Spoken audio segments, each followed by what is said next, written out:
Calathea plants, when cared for indoors, the biggest issue we often encounter is leaf tips drying out or edges turning brown, like my Calathea musaica.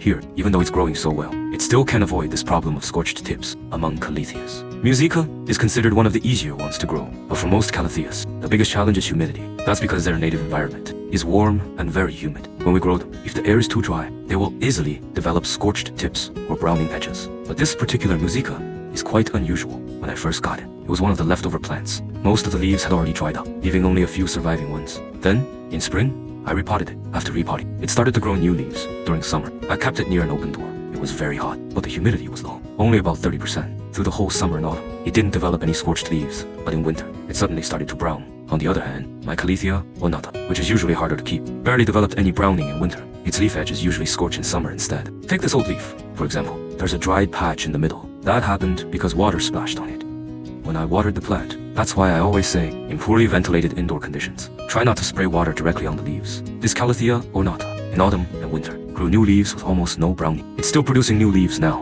and they keep growing taller, but the pot is a bit small. If I repot it into a bigger one, with heating in spring, it could become really lush. There's another thing. This ornata has been grown in low light. That's why its stems have stretched long. Normally, ornata doesn't grow so tall. Light is not the most critical factor for Calatheas. As long as it's bright enough, they're fine. But it can't be too dim either. And you absolutely must not put Calatheas in direct sun. Once exposed to direct sunlight, their leaves will scorch. Now, about soil. At first I couldn't figure out why the musaica, which doesn't need frequent watering, developed browning leaves in winter, while the ornata, which needs more water, didn't brown at all in the same season. The reason is that the musaica was planted in soil with high water retention and poor aeration, more compact in summer, with the door open. Ventilation was good, so it didn't scorch. But in winter, once the door was closed, the soil's poor aeration caused weak root growth, leading to scorched leaves. Look here at the poorly ventilated bottom. All the leaves have dried up. In contrast, the Calathea ornata was potted in very airy, Aroid-specific soil. In summer, when the air was dry, it did develop brown tips, but in winter, even though the room was closed and less ventilated, the soil was so breathable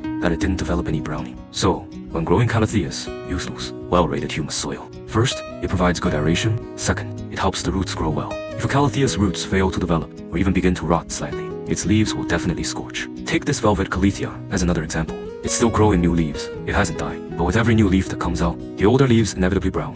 The biggest reason is because this velvet Calathea was originally potted in cheap store-bought soil, the kind sold for 5 or 8 yuan per bag. That type of soil is very poor in quality. It drains water okay, but it's too coarse and unsuitable for Calathea roots to develop properly. That's why it keeps growing new leaves, but they don't last long before drying out. At this stage, many beginner plant lovers start searching online or asking in shops, and often shopkeepers will say, velvet Calathea needs high humidity, just mist it more, or it lacks moisture, water it more. But once you do that, the velvet Calathea ends up with root rot, or misting causes widespread leaf damage. Then you lose interest in keeping it and throw it away. When I see this problem, I just continue normal care, normal watering. Once spring comes and the temperature is suitable, I'll take it out of the pot, replace the soil with loose, well-rated mix, cut away all the damaged leaves, and wait for it to produce new growth. Calatheas grow very fast within a year. It can become lush again, just like my musaica did. Calatheas also have strict temperature requirements. When temperatures drop below 15 degrees Celsius, they start showing problems. At 20 degrees Celsius or above, they can grow well. Another interesting trait of Calatheas is that when extremely dehydrated, their leaves curl up, and when exposed to cold drafts